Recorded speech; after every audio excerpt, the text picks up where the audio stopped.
안녕하세요. 법률사무소 송하 박종경 변호사입니다. 네, 오늘은 가정폭력을 당해서 이혼을 하신 케이스에 대해서 말씀드려보려고 하는데 아무래도 가정폭력이 지속적으로 이루어지고 있는 가정의 경우에는 아이들도 큰 상처를 받는 경우가 많습니다. 부부간의 어떤 폭행도 있지만 아이에게도 약간 아동학대식으로 폭행을 해서 아이들이 큰 정신적 트라우마나 상처를 입는 경우가 꽤 있는데요. 오늘은 이 케이스에 대해서 한번 다뤄보도록 하겠습니다. 제가 실제로 수행을 하면서 이혼소송을 권하고 심각한 경우여서 친권상실을 시켰던 그런 케이스인데, 아동학대가 성립을 하게 되면 친권상실 처리가 가능한 부분들이 있거든요. 그래서 그 케이스에 대해서 말씀드려보도록 하겠습니다. 네, 우선은 아이들에 대한 폭행이 보통은 아동복지법 위반이나 아동학대 처벌 등에 관한 법률이나 이렇게 해서 규율이 돼서 이제 처벌이 되는 경우가 많습니다. 처음에는 부부 간의 폭력이나 폭행으로 시작을 하다가 이게 도를 넘으면 자녀에게 가게 되고, 이 부분은 두 가지 경로로 밝혀지게 되는데요. 첫 번째는 학교에서 상담교사나 담임 선생님 등이 이야기를 하다가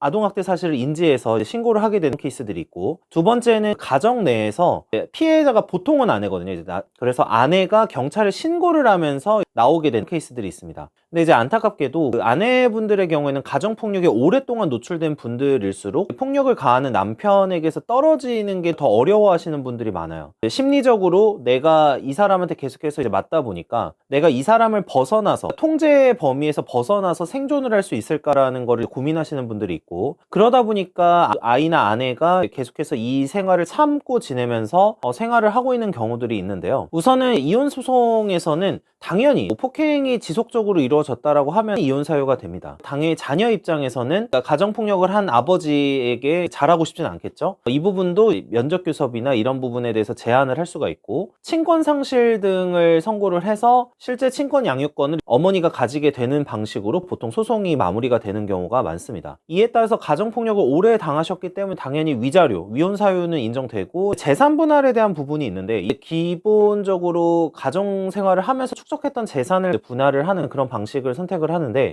가정폭력을 많이 하시는 분들 중에서 경제생활을 많이 하지 않으시는 분들도 있어요. 술을 마시시고 집에서 백수 생활을 하는데도 가정폭력을 자행을 한다거나, 일을 하더라도 금방 그만두고, 이게 반복되시는 분들이 상당히 많고요. 사회에서 인정받으시는 분들 중에서도 겉으로 사회에서는 좋은 모습을 보이다가 집에 와서는 굉장히 권위적으로 변하면서 아내나 아이들에게 학대 같은 걸 일삼는 케이스들도 간혹 있습니다. 비율적으로만 놓고 보면은 백수 생활을 하거나 술을 자주 드시고 여러 가지 사회적인 인정을 못 받고 일자리를 못 구하신 분들 중에 가정폭력 케이스가 많은 것 같고요. 조금 더 심하면 도박 같은 것도 연결이 되는데, 각종 정부에서 지원금이 나오면 지원금을 가지고 도박을 바로 하러 가는 경우도 있고요. 가정폭력 사건에서의 핵심이 뭐냐면 피해자가 얼마나 용기를 내느냐예요. 오랫동안 가정폭력을 당한 아내들이나 아이들의 경우에는 빨리 무언가 신고를 해서 벗어나는 게 방법임에도 불구하고 스스로 생존할 수 없다라는 생각 때문에 조치를 하지 못하시는 분들이 상당히 많습니다. 이것 때문에 제가 웬만하면은 다른 이혼 사건들 같은 경우에는 처음에 제가 얘기를 충분히 들어보고, 충분히 이혼을 고민하셨냐, 충분히 이거는 확실하게 생각을 하시고 결정하신 거냐, 또 아이 양육 문제는 충분히 고민해 보신 거냐, 이렇게 질문을 드리지만, 제가 몇 가지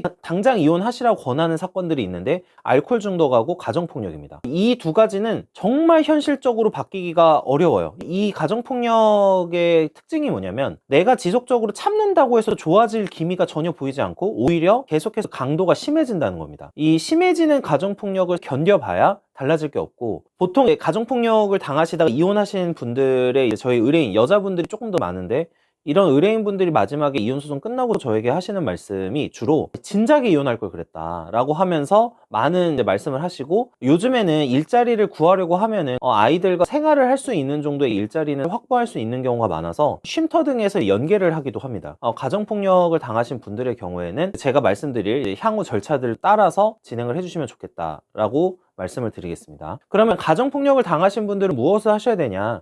용기를 내시는 게 제가 1번이라고 말씀을 드렸죠. 1번 용기를 내서 2번 112나 가정폭력 관련 상담 전화에 전화를 합니다. 일단 이렇게 전화를 하면은 거기서 보통 신고도 해주고 여러 가지 조치를 취해주기 때문에, 그리고 분리 조치를 시행을 해줍니다. 이 분리 조치를 시행을 해서 그 다음부터 가정폭력 피해자분들의 경우에는 이제 쉼터 쪽으로 가서 지원을 받으면서 뭐 핸드폰이나 좀 외부 소통을 좀 줄이고 남편이 찾아오지 못하게끔 하는 그런 조치들을 진행을 할 수가 있어요. 이 케이스에서 이제 가정폭력 소송을 하시기도 하고, 가끔은 신고하신 다음에 저에게 바로 오셔서 소송을 하시겠다라고 말씀하시는 분들도 있습니다. 근데 어쨌든 이 과정들을 거쳐서 이혼 소송을 시작을 해야 되고, 이 부분에 대해서 위자료 청구나 여러 가지를 진행을 하게 되는데, 여기서 조금 어려운 부분이 있어요. 아까 제가 설명드렸다시피 처음에 남자가 예를 들어서 알코올 중독이나 여러 가지 다른 문제들도 있고 경제적으로 무능한 케이스들이 가정폭력 케이스에서 종종 있거든요. 이 케이스에서는 사실 소송에서 이긴다고 재산 분할을 할 대상이 별로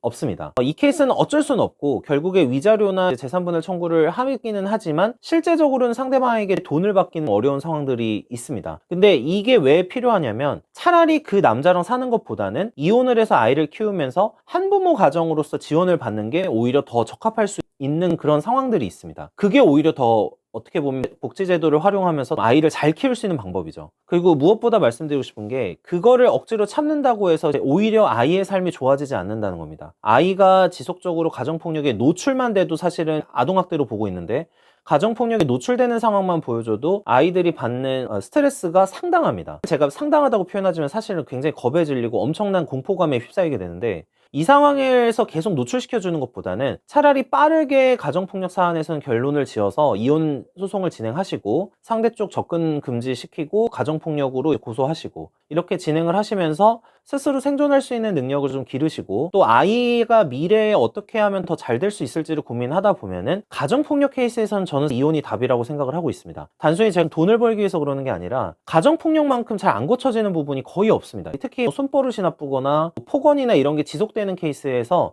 그 사람이 정말 개과천선에서 바뀔 가능성은 정말 낮아요. 그래서 이 케이스들을 제가 진행을 해보니까 그렇다는 결론에 이르렀는데, 어쨌든 아이를 위해서라도, 그리고 본인의 삶을 위해서라도, 특히 복지 지원이나 여러 가지 다른 부분까지 생각을 하시더라도 가정폭력의 경우에는 이혼 소송을 진행하시는 것을 권해드리는 편입니다. 이 부분은 말씀드린 대로 쉼터나 이렇게 해서 먼저 대피를 하시면서 진행을 하셔도 되고 여러 가지 방법이 있기 때문에 이 부분에 대해서 꼭 알고 계셨으면 좋겠고요. 아까 제가 수행했던 케이스를 살짝 설명을 드리면, 폭행이 5년간 지속이 됐었고 자녀가 9살 정도 됐었습니다. 이 케이스에서 자녀가 너무 어렸을 때부터 가정폭력에 노출되고 기억이 있는 범위 내에서는 가정폭력의 경험밖에 없는 상황이어서 심리검사 같은 거를 진행을 했는데 굉장히 좀 안 좋게 나왔어요. 우울, 불안 성향 뭐 여러 가지가 안 좋게 나왔는데, 아동 학대나 이런 부분들이 의심이 되고 제가 고소 진행도 하고 여러 가지 절차를 진행을 해서 이제 아동학대를 인정을 받습니다. 그러면 이 부분을 가지고 친권 등에 대한 상실이나 여러 가지 절차를 추가적으로 진행을 할 수가 있었고, 이혼 소송까지 같이 해서 마무리를 해서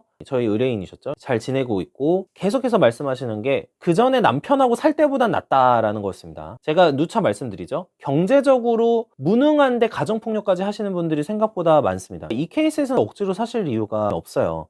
그래서 꼭 한번 생각을 해보시고, 가정폭력으로 고통을 받고 있으시거나 이혼 소송과 관련해서 문의가 있으시면은 위쪽에 이제 대표 전화 번호로 연락을 주시면은 제가 친절하게 직접 제가 상담을 하고 있는데 상담을 진행해 드리도록 하겠습니다. 네, 시청해 주셔서 감사합니다. 박종경 변호사였습니다.